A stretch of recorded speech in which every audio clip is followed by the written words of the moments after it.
The kids are asleep, time to paint.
So for something like this, what I normally try to focus on are the three basic composition elements that you can play with, the three most obvious, and at least the three that I think have the most impact, and those are values, so contrast in values, contrast in colors, and then contrast in detail.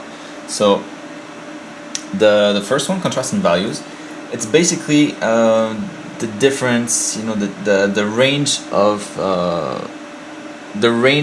values between your whitest white and your darkest black.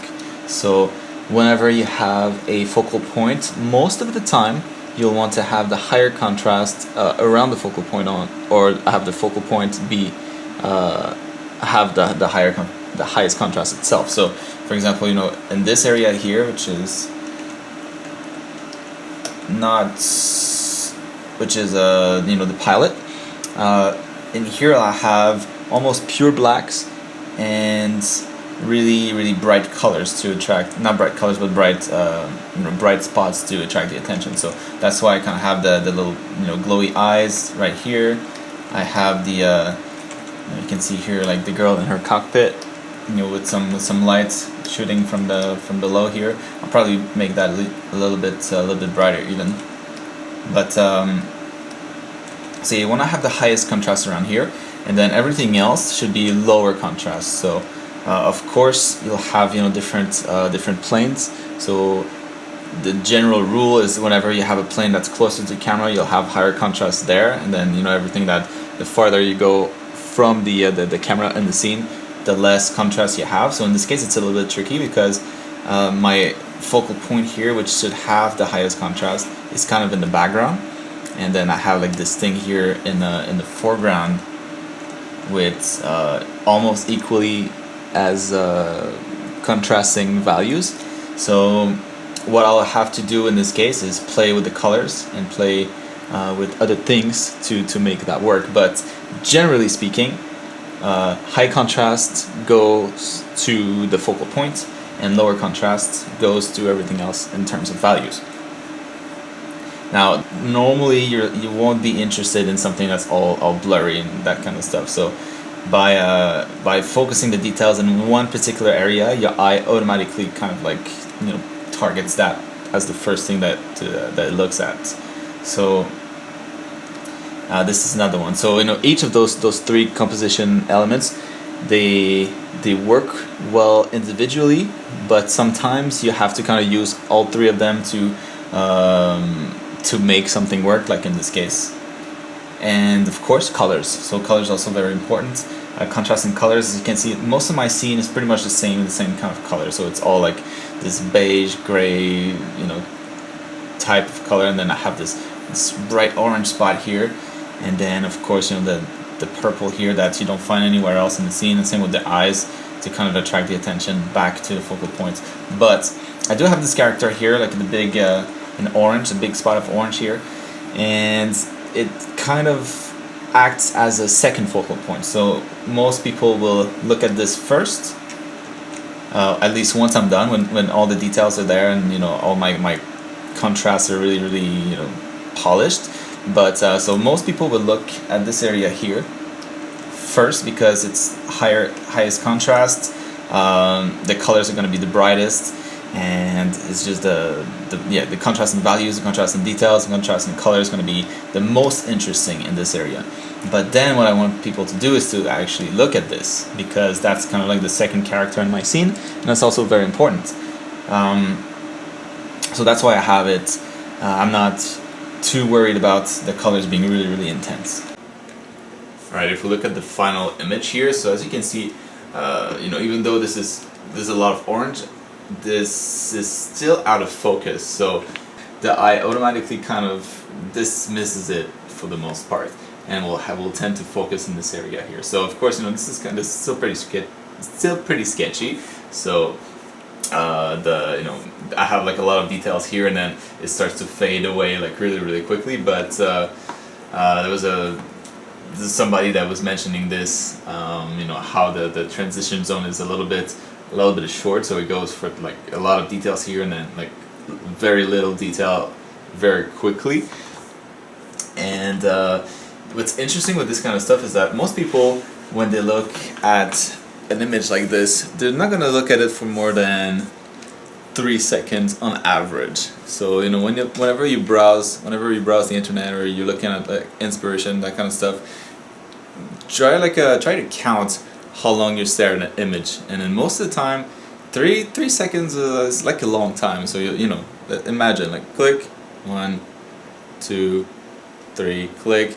So if you're browsing like a lot of stuff, if you're looking at portfolio websites and those kind of things, generally speaking, 3 seconds kind of like in the ballpark of the amount of time you'll be looking at an image. So if you look at this for 3 seconds, what you notice first, this area here, and then you look here because there's a lot of colors going on, and that's pretty much it. You move on to the next one. So that's kind of like the effect I was going for. Of course, I could polish this a lot more and make it something like, make it a painting that you could probably look at it for a lot longer and it would still work.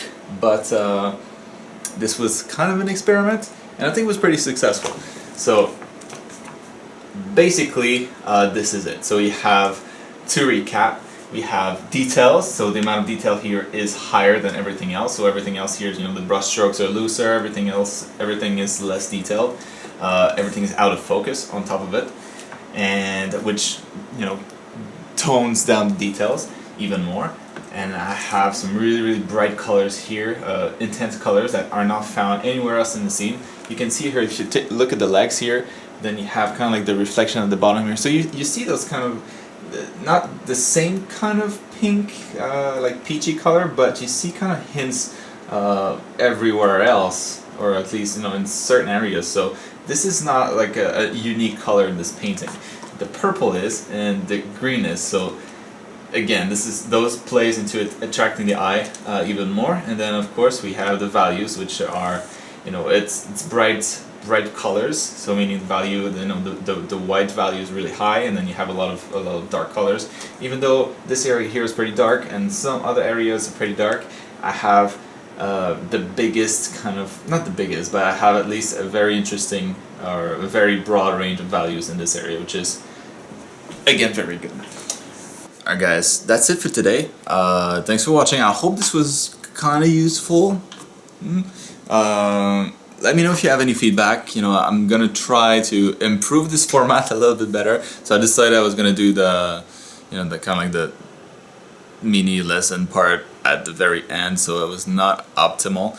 But yeah, in the future I'll try to kind of do like 1 sitting or 2 sittings or whatever, and kind of like have like mini lessons in between at like certain milestone checkpoints for the painting. Hopefully it's gonna be better. Yeah, let me know if you want to see something in particular that I'm not doing, or if you have any questions.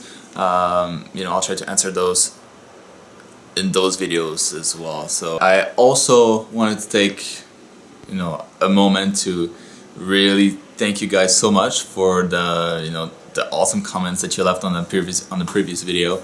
It was super awesome to read. I read all the comments. I tried to like each of them to show you guys that I've actually read them all. Yeah, it meant a lot, so thank you so much, and thanks for watching, and I will see you guys next time.